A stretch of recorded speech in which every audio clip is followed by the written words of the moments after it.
오늘도 이사야서 57장에 기록된 이 말씀을 통해서 하나님께서 주시는 은혜를 우리가 함께 나누기를 원합니다.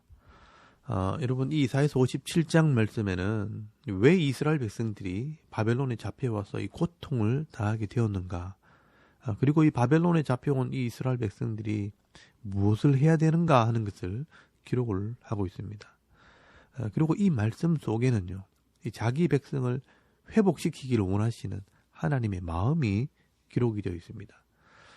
여러분, 오늘 이 이사야서 57장 말씀은 이사야서 56장과 연결이 되어 있습니다. 먼저 이사야서 56장 10절에서 12절까지 말씀을 한번 보시기 바랍니다.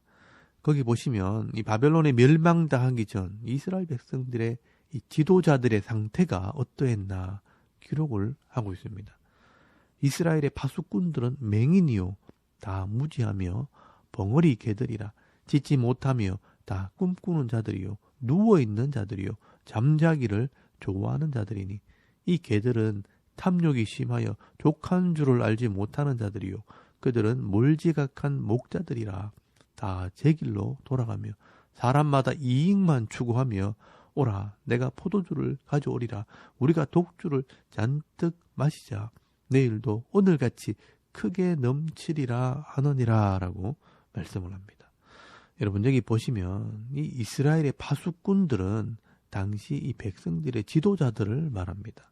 이 백성들이 하나님을 버리고 가나안의 우상을 따라갈 때 그들을 바로잡고 깨우쳐야 할 사람들이 바로 이 지도자들입니다.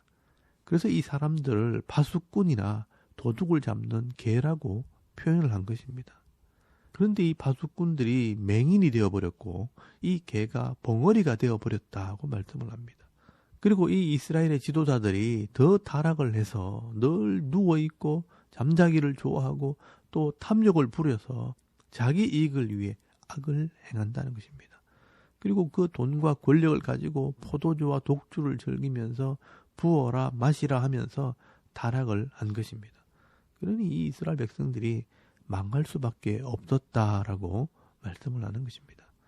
그리고 오늘 이 이사야서 57장 말씀에 보시면 하나님께서 그 시대 가운데 의인들을 제거해 버리고요 그들을 심판하게 되었다라고 말씀을 합니다. 여러분, 1절 말씀에 보시면요, 의인이 죽을지라도 마음에 두는 자가 없고 진실한 이들이 거두어 감을 당할지라도 깨닫는 자가 없도다라고 말씀을 합니다. 여러분, 당시에 이 의인들, 하나님 말씀을 깨닫고 행하는 자들이 바른 말을 외쳐도 지도자들이요 듣지 않았고요 다 죽여버렸다는 것입니다. 그런데 여러분, 여기에 놀라운 하나님의 뜻이 있습니다. 사실은 하나님께서 이 백성들을 심판하시려고 의인들을 먼저 데려가신 것이라고 말씀을 합니다. 그 시대 의인들이 죽는다는 것은요, 이것 자체가 하나님의 심판에 대한 경고라는 것을 깨닫는 자들이 많지 않습니다. 여러분, 하나님께서는 그 시대가 악할 때 그 시대를 심판하시는데 그 심판을 피하지 못하게 하기 위해서 먼저 의인들을 데려가신다는 겁니다. 그래서 여러분, 오늘 1절 말씀에 보시면 진실한 이들이 거두어감을 당하고 의인들은 악한 자들 앞에서 불리어 가도다라고 말씀을 하는 것입니다. 시대가 악해서 심판할 때가 되면 그 시대 의인들을 하나님께서 먼저 데려가신다는 겁니다. 여러분, 세상에 있는 이 나라들도 자기 백성을 파송한 나라가 타락을 하고 악해져서 이 전쟁이 벌어지게 되면 제일 먼저 하는 일이 자기 백성들을 본국으로 다 불러들이는 일을 하게 됩니다. 그리고 그 다음에 그 나라에 군대를 보내고 비행기를 보내서 폭격을 해버리는 것입니다. 그래서 여러분, 2절 말씀에 보시면 이 의인들은 하나님의 나라에 들어가 평안을 누리게 된다라고 말씀을 합니다. 2절 말씀에 보시면 그들은 평안에 들어간다니 바른 길을 가는 자들은 그들의 침상에서 편히 쉬리라라고 말씀을 합니다. 여러분, 이 의인들은 하나님의 나라에서 평안을 누리지만 땅에 남아있는 이 악한 백성들은 심판을 받게 되는 것입니다. 그래서 이스라엘 백성들도 바벨론에 의해서 심판을 받았고요. 그나마 믿음 있는 자들은 포로로 잡혀와서 다시 이 하나님을 알게 하는 훈련을 받게 되었다고 말씀을 하는 것입니다. 그리고 여러분 3절에서 13절까지 말씀해 보시면 이 이스라엘 백성들의 죄에 대해서 설명을 합니다. 왜 이스라엘 백성들이 이 고통을 당하게 되었는가? 그 죄에 대해서 설명을 합니다. 여기 보시면 하나님을 알지 못해서 우상을 섬기고 헛된 우상에게 제물을 바치고 음행을 행하는 백성들의 죄를 지적을 합니다. 이스라엘 백성들이요, 가나안 땅에 있을 때 하나님을 잊어버리고 우상을 따라 음란한 삶을 살았다는 것입니다. 그래서 여러분 3절 말씀에 보시면 이 이스라엘 백성들을 무당의 자식, 간음자와 음녀의 자식들이라고 표현을 합니다. 그리고 4절 말씀 끝에는요, 너희는 폐역의 자식, 거짓의 후손들이라 라고 말씀을 합니다. 그리고 이 백성들이 골짜기나 높은 산에 올라가 우상에게 제물을 드리고 그곳에서 음란을 행한다는 것입니다. 그리고 5절에서 9절까지 말씀해 보시면요, 우상과 음란의 죄를 나열하고 있습니다. 하나님과 언약한 백성들이 우상을 섬기고 음행을 행하면서도 부끄러운 줄도 모르고 어리석은지도 모른다는 것입니다. 여러분 10절 말씀해 보시면요, 네가 길이 멀어서 피곤할지라도 헛되다 말하지 아니하면 네 힘이 살아났으므로 쇠하여지지 아니함이라 라고 말씀을 합니다. 여러분 이 말은요, 당시 이 백성들이 골짜기로 산꼭대기로 다니면서 우상을 찾아가는데 힘들어하지도 않는다는 것입니다.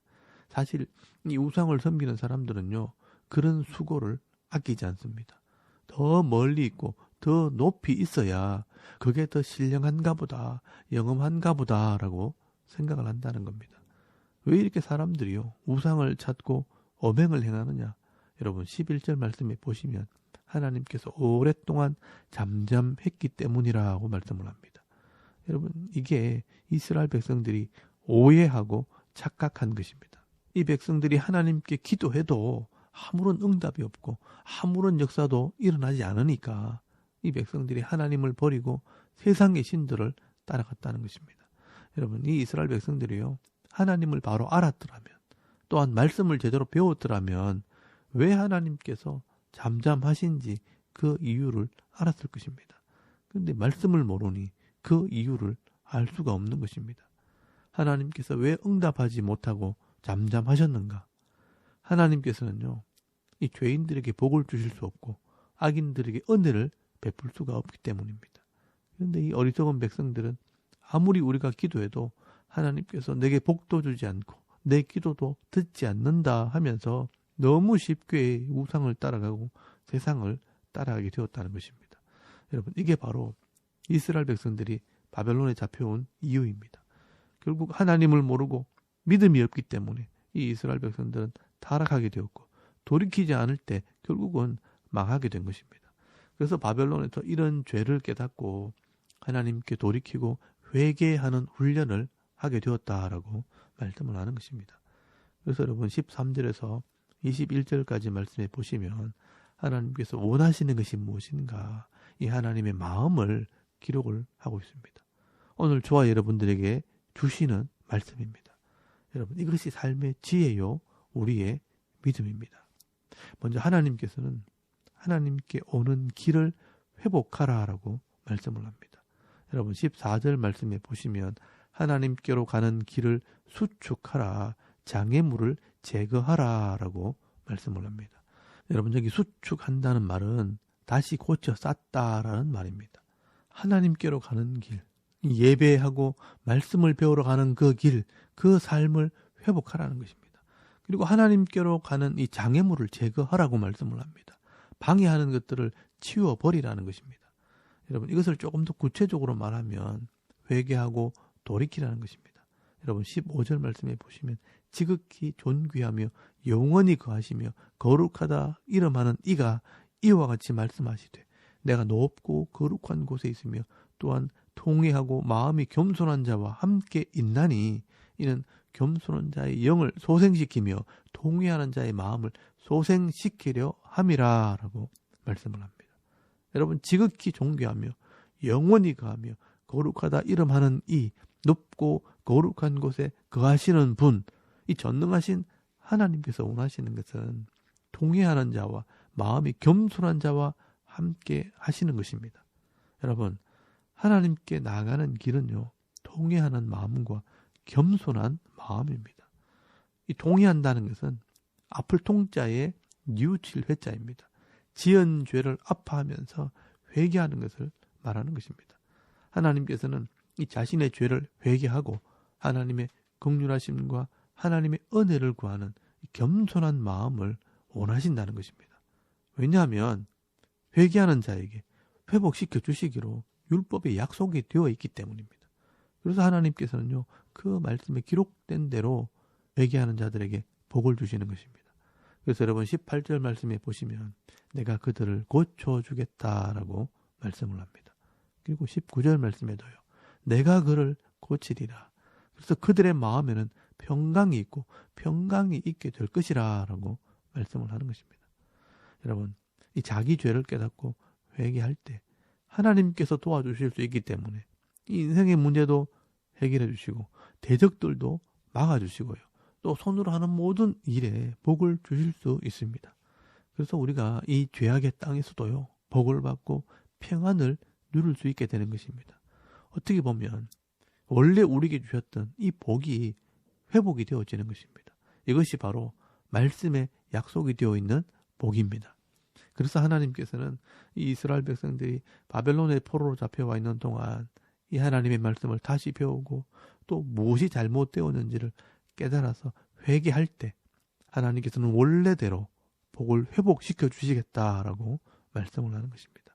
그러나 여러분 20절에서 21절까지 말씀해 보시면 이 말을 알아듣지 못하고 여전히 악을 행하는 자들에게는 절대로 평강이 없다라고 말씀을 합니다. 그러나 악인은 평온함을 얻지 못하고 그 물이 진흙과 더러운 것을 늘 솟구쳐내는 요동하는 바다와 같으니라. 내 하나님의 말씀에 악인에게는 평강이 없다 하셨느니라 라고 말씀을 합니다. 여러분, 이렇게 하나님께서는 우리 영혼에 관심이 있습니다. 늘 죄로 말미암아 실패하고 넘어지는 인생들이지만 그 영혼을 회복시켜 주시고 이 땅에서 평안의 복을 받아 누리기를 원하시는 것입니다. 여러분, 이것이 바로 하나님의 마음입니다. 그래서 하나님께서는 오늘도 이 하나님 말씀을 알아듣고 내가 무엇이 잘못되었는지를 깨닫고 회개하고 겸손하게 엎드리는 자들에게 평강의 복을 주시기를 원하시는 것입니다. 여러분, 오늘도 이 이사야서 57장 말씀에 기록된 이 말씀을 통해서 이 하나님의 마음을 깨달으시고요.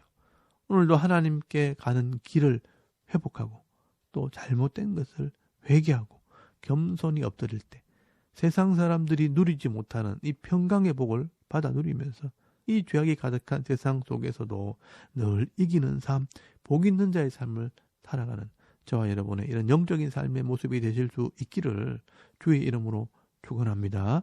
아멘. 우리 잠깐 기도드리겠습니다. 오늘도 이 자신의 마음을 돌아보면서 회개하며 겸손하게 엎드릴 때 평강의 복을 받아 누리는 삶이 되게 하옵소서. 또 섬기는 교회와 가정과 직장과 이 자녀들을 위해서 중보기도 하시고 또 개인의 기도 제목을 따라 기도하고 오늘 하루 삶을 또 시작할 수 있기를 바랍니다. 다 같이 우리 하나님께 한번 기도드리겠습니다. 살아계신 하나님, 은혜를 참 감사합니다. 오늘도 이 아침에 우리가 하나님 앞에 먼저 예배하게